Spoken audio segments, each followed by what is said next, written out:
সাহাবীদের সময় কোনো নির্বাচন ব্যবস্থা ছিল কিনা, বা আমাদের এই সময় যেরকম আমরা নির্বাচনে অংশগ্রহণ করি, বিভিন্ন ভোটার ভোটার দেখি, তারপর ক্যান্ডিডেট দেখি, এরকম কোনো কিছু কি সাহাবীদের যুগে ছিল কিনা? প্রথমত আমাদের এটা বুঝতে হবে যে এই যুগে যেরকম নির্বাচন ব্যবস্থা, যেভাবে 5 বছর পর পর ইলেকশন হয়, যেভাবে এক একজন ক্যান্ডিডেট আর একজনের বিরুদ্ধে কথা বলে, তো এই ধরনের কোনো কিছু, এই পুরো সিস্টেমটা, নির্বাচন সিস্টেমটা এইটা হুবহু সাহাবীদের যুগে ছিল না, আল্লাহ রাসূল সাল্লাল্লাহু আলাইহি ওয়াসাল্লামের যুগে ছিল না। প্রথমত ডিসক্লেইমার। সেকেন্ড হলো গিয়ে, ওই যুগে এমন একটা সিস্টেম ছিল যে সিস্টেমটাকে আমরা বলতে পারি কিছুটা ক্লোজ টু এই যুগের সাথে রিলেটেড বলা যায়। এবং সেই সময়টা ছিল, আমরা জানি রাসূলুল্লাহ সাল্লাল্লাহু আলাইহি ওয়াসাল্লামের ইন্তেকালের পর খলিফারা যে নির্বাচিত হন, তো কি কি প্রসেসে খলিফারা নির্বাচন করেন, সেইখান থেকে আজকে মাত্র একটা প্রসেস নিয়ে আলোচনা করব, অর্থাৎ একজন খলিফা কীভাবে নির্বাচিত হন সেটা নিয়ে। এবং সেটা ছিল ওমর ইবনুল খাত্তাব রাদিয়াল্লাহু আনহু। ওনাকে যখন ছুরিকাঘাত করা হয় এবং উনি ইন্তেকালের আগে দেখা যায় উনি একটা সিলেকশন কমিটি বানিয়ে যান, যাদের 6 জন সাহাবীকে উনি মনোনয়ন দেন যারা পরবর্তী খলিফা হবে। অর্থাৎ ওমর ইবনুল খাত্তাব রাদিয়াল্লাহু আনহু বুঝতে পারলেন যে উনি আর বেঁচে থাকবেন না, তাহলে পরবর্তী খলিফা কে হবেন সেটার জন্য উনি 6 সদস্যের একটা কমিটি বানাই যান। এই 6 সদস্যের কাউকে না কাউকে যেন খলিফা বানানো হয়। এবং এই যে 6 সদস্যের কমিটি বানানো হয়, যে 6 জন সাহাবীকে মনোনয়ন দেওয়া হয়, এই 6 জন সাহাবী ছিলেন জান্নাতের সুসংবাদপ্রাপ্ত যে 10 জন সাহাবী, সেই 10 জন সাহাবীর মধ্যে 6 জন। তার মানে বাকি রইলেন 4 জন। একজন হলেন আবু বকর রাদিয়াল্লাহু আনহু, উনি আগে ইন্তেকাল করেন। ওমর ইবনুল খাত্তাব, উনি তো তখন জীবন মৃত্যুর সন্ধিক্ষণে। আরেকজন সাহাবী হলেন আবু উবাইদা আমর ইবনুল জাররাহ রাদিয়াল্লাহু আনহু, উনি শাহাদাত বরণ করেন। তার মানে বেঁচে রইলেন আরেকজন সাহাবী সাঈদ ইবনে যায়েদ রাদিয়াল্লাহু আনহু, যিনি ছিলেন ওমর ইবনুল খাত্তাব রাদিয়াল্লাহু আনহু ওনার ভগ্নিপতি, ওনার বোনের জামাই। যার ফলে ওই যে নেপোটিজমের কারণে কেউ যেন ওমর ইবনুল খাত্তাবকে বলে না যেন ওনার বোনের জামাইকে উনি এই কমিটির অন্তর্ভুক্ত করেন, এই জন্য ওনার বোনের জামাইকে বাদ দেন, যদিও উনি জান্নাতের সুসংবাদপ্রাপ্ত 10 জন সাহাবীর মধ্যে অন্তর্ভুক্ত ছিলেন। ফলে মাত্র 6 জন সাহাবীকে রাখেন পরবর্তী খলিফা এদের মধ্য থেকে যেন একজন হন।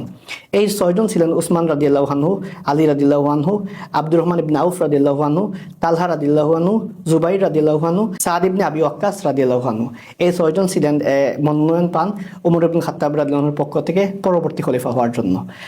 এবং এদের মধ্য থেকে ওমর ইবনুল খাত্তাব, ওনার ছেলে আব্দুল্লাহ ইবনে ওমর রাদিয়াল্লাহু আনহু, সাধারণত দেখা যায় নেতার ছেলে নেতা হয়, রাজার ছেলে রাজা হয়। এই যে কালচারটা উনি ব্রেক করেন। উনি আব্দুল্লাহ ইবনে ওমর রাদিয়াল্লাহু আনহু ওনাকে এই লিস্টে তো রাখেন নাই, এবং কি ওনার এটার ধারে কাছেও রাখেন নাই। অর্থাৎ নেপোটিজম যেন কেউ না বলতে পারে ওমর খলিফা, ওমর উনি নেপোটিজম করছেন, এই স্বজনপ্রীতি করছেন, এটা যেন বলতে না পারে, এই জন্য ওনার বোনের জামাইকে উনি বাদ দেন, ওনার ছেলেকেও এটা থেকে বাদ দেন। তো এটা আমরা দেখলাম যে এই কমিটিতে কাদেরকে রাখেন। তো এই ছিল মূলত 6 জন যাদেরকে উনি কমিটিতে রাখেন। তাহলে ওমর ইবনুল খাত্তাব রাদিয়াল্লাহু আনহু যখন উনি ছুরিকাঘাত হন, তখন তো মদিনার মসজিদে নামাজ পড়াতে হবে, এবং ওমর ইবনুল খাত্তাব উনি ইন্তেকাল করলে ওনার জানাজা পড়াতে হবে। তো কে জানাজা পড়াবেন এবং কে মদিনার মসজিদে নামাজ পড়াবেন সেটাও ওমর ইবনুল খাত্তাব নির্ধারণ করে যান। এবং সেই যে যাকে নির্ধারণ করেন তিনি কিন্তু এই 6 জনের মধ্যে একজন ছিলেন না। কারণ আমরা দেখি ওই সময় বেস্ট সাহাবী যদি বলি এই 6 জন, তো এই 6 জনের মধ্যে কিন্তু উনি ছিলেন না। উনি ছিলেন সুহাইব আর রুমি রাদিয়াল্লাহু আনহু। ওনাকে এই কারণে মনোনয়ন দিয়ে যান যে উনি নামাজ পড়াবেন। অর্থাৎ আমাদের সময়ের কালচারে যদি বলি ভারপ্রাপ্ত খলিফা, সেই ভারপ্রাপ্ত খলিফা যিনি 3 দিন ছিলেন ওমর ইবনুল খাত্তাব রাদিয়াল্লাহু আনহুর সময় এবং ওনার পরবর্তী খলিফা নির্বাচনের আগ পর্যন্ত। তো সুহাইব আর রুমিকে এই কারণে নির্ধারণ করা হয় যেন অন্য কাউকে যদি নির্ধারণ করতে গিয়ে যদি কেউ যদি না বলে, তার মানে যেহেতু ওমর ওনাকে নামাজের দায়িত্ব দিয়ে যান, জানাজার দায়িত্ব দিয়ে যান, তাকেই তাহলে খলিফা বানাই ফেলি। অর্থাৎ এই কারণেও যেন কারো প্রতি পক্ষপাত না হয়, এই কারণে ওমর ইবনুল খাত্তাব সুহাইব আর রুমি রাদিয়াল্লাহু আনহু ওনাকে দিয়ে যান, উনি নামাজ পড়াবেন, ওমর ইবনুল খাত্তাব ইন্তেকালের পর ওনার জানাজা পড়াবেন। তার মানে রইলেন 6 জন সাহাবী যারা খলিফা নির্বাচনের জন্য ক্যান্ডিডেট ছিলেন। শুধু তাই না, ওমর ইবনুল খাত্তাব রাদিয়াল্লাহু আনহু তখন ইলেকশন অবজারভার, অর্থাৎ আমাদের সময় দেখি নির্বাচনের জন্য পর্যবেক্ষক দল থাকে, বিভিন্ন প্রতিনিধি দল আসে যারা নির্বাচন তা দূর থেকে পর্যবেক্ষণ করে। তো ওমর ইবনুল খাত্তাব রাদিয়াল্লাহু আনহু ওই নির্বাচনের জন্য 2 জন প্রতিনিধি সিলেক্ট করেন। একজন হলেন মিকদাদ ইবনে আসওয়াদ রাদিয়াল্লাহু আনহু, আর আরেকজন হলেন আবু তালহা আনসারী রাদিয়াল্লাহু আনহু।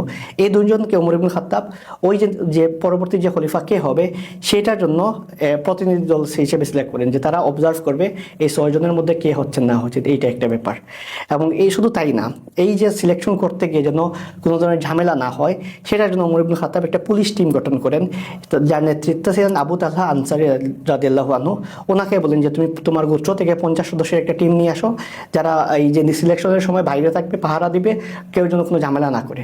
তার মানে নির্বাচনের সময় আমরা দেখি যেরকম পুলিশ কমিটি থাকে, আইন শৃঙ্খলা বাহিনী থাকে, ওমর ইবনুল খাত্তাব সেই সময় একটা নিরাপত্তার কমিটি রাখেন 50 সদস্যের একটা। আমাদের সময় কনটেক্সটে বলতে পারি পারি যে পুলিশের টিম রাখেন বা সেনাবাহিনীর টিম রাখেন, যারা এই সময় যেন ইলেকশনটা যেন প্রপারলি হয় সেটার জন্য যেন কেউ বাধা না দেয়।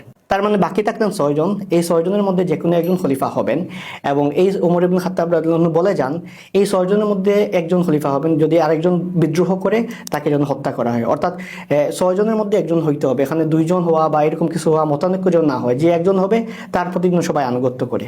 যেহেতু এখানে 6 জন ছিলেন, তখন এইটার নিজ থেকেই আব্দুর রহমান ইবনে আউফ রাদিয়াল্লাহু আনহু উনি একটা প্রস্তাব দেন। তো ওনার প্রস্তাবটা ছিল এরকম যে এই 6 জনের মধ্যে 3 জন স্বেচ্ছায় মনোনয়ন প্রত্যাহার করতে পারেন, এবং তারা মনোনয়ন প্রত্যাহারের সময় তারা অন্য কাউকে দিয়ে যেতে পারেন, যে আমার ভোটটা আমার পক্ষে, আমি তাকে দিয়ে গেলাম, এইরকম। তখন দেখা যায় জুবাইর ইবনুল আওয়াম উনি ওনার মনোনয়ন প্রত্যাহার করেন এবং উনি ওনার ভোটটা আলী রাদিয়াল্লাহু দিয়ে যান। তালহা ইবনে উবাইদুল্লাহ রাদিয়াল্লাহু আনহু ওনার ভোটটা উনি উসমান রাদিয়াল্লাহু আনহুকে দিয়ে উনি মনোনয়নটা প্রত্যাহার করেন, এবং সাদ ইবনে আবি ওয়াক্কাস রাদিয়াল্লাহু আনহু ওনার মনোনয়নটা প্রত্যাহার করেন, উনি আব্দুর রহমান ইবনে আউফ রাদিয়াল্লাহু আনহুকে ভোটটা দিয়ে যান। এখানে যদি দেখা যেত 3 জন মিলে যে কোনো একজনকে বা সংখ্যাগরিষ্ঠ যদি একজন হয়ে যেতেন, এটা ইজিলি 5 জন হয়তো একজনকে সিলেক্ট করছেন বা সবচেয়ে বেশি যিনি পেতেন এটা হয়ে যেতেন। যেহেতু ওনারা 3 জন প্রত্যাহার করছেন এবং 3 জন ডিফারেন্ট 3 জনকে সিলেক্ট করছেন, তার মানে তখন আর বাকি রইলেন 6 জন থেকে মাত্র 3 জন। যখন 6 জন থেকে 3 জন রইলেন, তখন আব্দুর রহমান ইবনে আউফ রাদিয়াল্লাহু আনহু তখন ওনার সামনে ছিলেন আলী এবং উসমান রাদিয়াল্লাহু আনহুমা। ওনাদেরকে জিজ্ঞেস করলেন যে আপনারা কি কেউ মনোনয়ন প্রত্যাহার করবেন কিনা, বা আপনাদের মধ্য থেকে কেউ অন্য কাউকে সিলেক্ট করবেন কিনা। তখন ওনারা 2 জন চুপ থাকলেন, অর্থাৎ ওনারা মনোনয়ন প্রত্যাহার করবেন না, ওনারা এটাতে ক্যান্ডিডেট করবেন, ওনারা অংশগ্রহণ করবেন।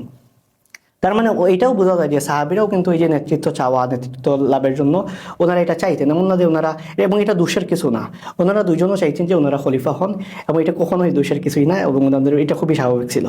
তো আব্দুর রহমান ইবনে আউফ রাদিয়াল্লাহু আনহু উনি কি করলেন, তখন থাকলেন মাত্র 3 জন।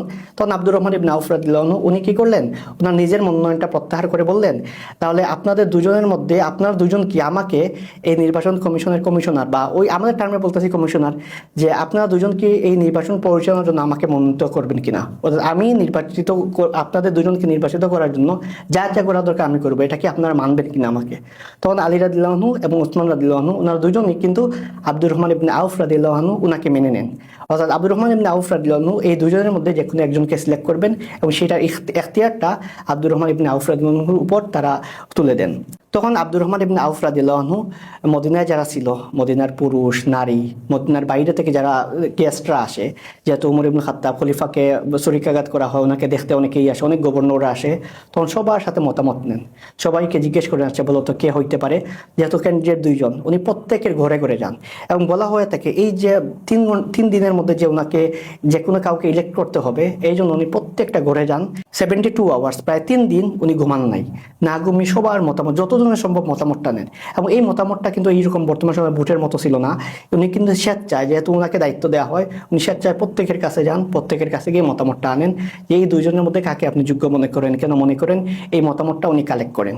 এবং কালেক্ট করার পরে আমরা আগেই বললাম যে সিটিজেন্স, তারপর গেস্ট, ওই সময় যারা গভর্নর, সবার কাছ থেকে উনি মতামতটা সংগ্রহ করেন।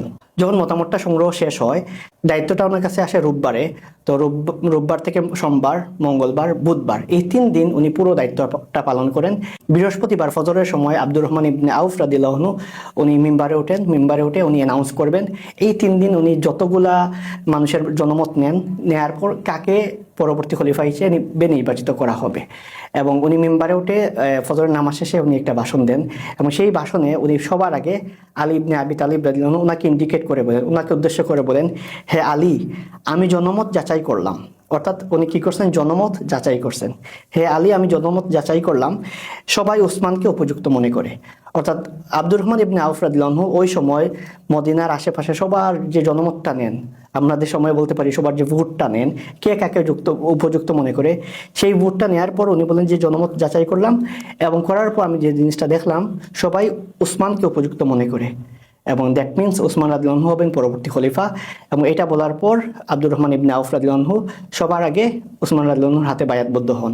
তার মানে ক্যান্ডিডেট ছিলেন এখানে কে, আলী রাদিয়াল্লাহু আনহু এবং ওসমান রাদিয়াল্লাহু আনহু। এখানে আরেকটা কথা বলে নেওয়া ভালো, সেটা হলো আব্দুর রহমান ইবনে আউফ রাদিয়াল্লাহু আনহু উনি কিন্তু তাদের দুজনকে ইলেক্টেড করার আগে জিজ্ঞেস করেন আলী রাদিয়াল্লাহু আনহুকে, আচ্ছা ধরে নাও এই 5 জনের মধ্যে তুমি ছাড়া কাকে তুমি সিলেক্ট করবা? তখন আলী রাদিয়াল্লাহু বলেন উসমান রাদিয়াল্লাহুর কথা। আর উসমান রাদিয়াল্লাহুকে জিজ্ঞেস করেন, আচ্ছা ধরে নাও এই 5 জনের মধ্যে তুমি ছাড়া আর কাকে তুমি সিলেক্ট করবা? তখন উনি বলেন আলী রাদিয়াল্লাহুর কথা। ওরা দুইজনই ক্যান্ডিডেট, কিন্তু কোনো ক্যান্ডিডেট কিন্তু কারো বিরুদ্ধে কথা বলেন নাই, বা বলেন নাই তো তার চাইতে আমি যোগ্য, বরং তারা দুজনই বলছেন উনিও কিন্তু যোগ্য।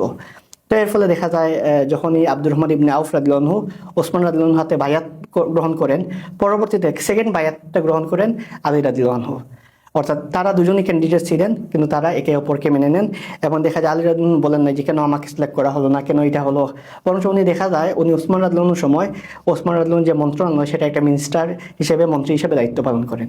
তার মানে এইটা ছিল মোটামুটি সাহাবীদের যুগে যে আমরা বললাম যে ইলেকশন হয়েছিল কিনা, বা ইলেকশনটা আমরা দেখলাম যে এটা কিন্তু আমাদের সময় টোটালি আমাদের সাথে মিলে এরকম কিছু ছিল না, বাট এই যে কনসেপ্টটা কিছুটা হলেও ওই সময় পাওয়া যায়। এবং ভোটের সিস্টেমটাও কিন্তু আমাদের সময় ছিল না। ওই সময় কিন্তু আব্দুর রহমান ইবনে আউফ রাদিয়াল্লাহু ঘরে ঘরে গিয়ে মানুষের ভোটটা সংগ্রহ করেন এবং ওনার প্রতি মানুষ ট্রাস্ট করে। তো এটা তো আমাদের সময় কোনো সিস্টেমের মধ্যেই নাই, টোটালি ডিফারেন্ট সিস্টেম। এবং ওই সিস্টেমেই কিন্তু ওমর ইবনুল খাত্তাব রাদিয়াল্লাহুর পর উসমান রাদিয়াল্লাহুকে এই সিস্টেমেই কিন্তু খলিফা হিসেবে নির্বাচিত করা হয়।